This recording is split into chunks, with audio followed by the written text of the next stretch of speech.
Hey, how you all doing? I'm Dan from Newsweek.com, and today is Wednesday, June 9th, 2021, and we got some news today. And I'm going to say this right off the rip.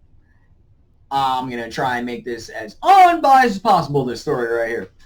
I'm going to say this in a form of numbers here. So, a lot of Americans feel that democracy itself is under threat due to, well, corruption.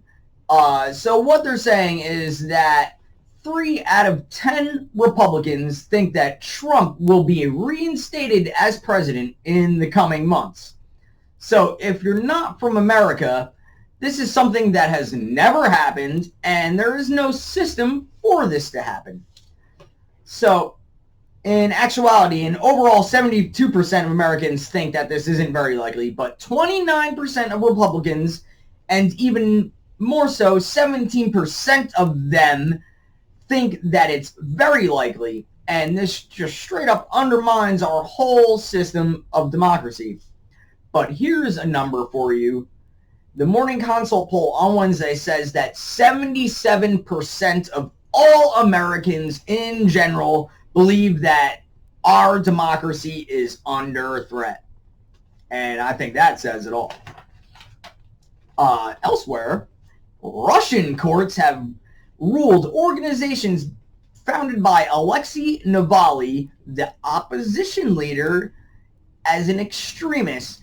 And those organizations are not only outlawed, but if you had donated to them, shared their materials, or just basically had any interactions with them, you can face a prison term effective immediately. So, in the United States, the Bureau of Prisons is receiving some scrutiny on their policy of inmate accounts. All right? So, prisoner inmate accounts can hold some very large sums of money, up to $200,000. And these are in government-run accounts that are shielded from most court orders. All right, so what does that mean? That means that courts cannot compel inmates to pay alimony or child support or fines or anything out of their inmate accounts.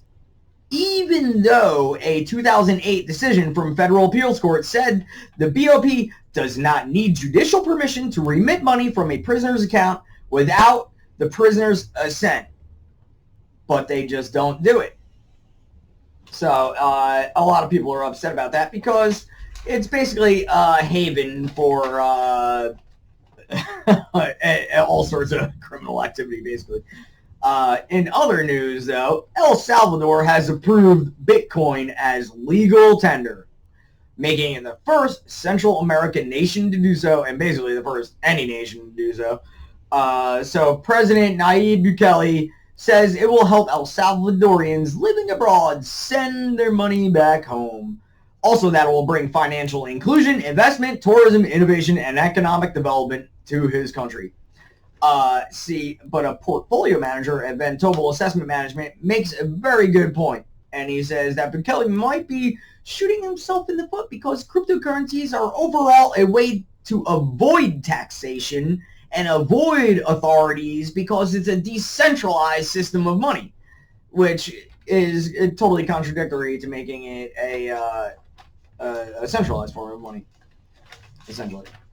And let's add this to the news, that there is literally nothing new in Israel and Palestine.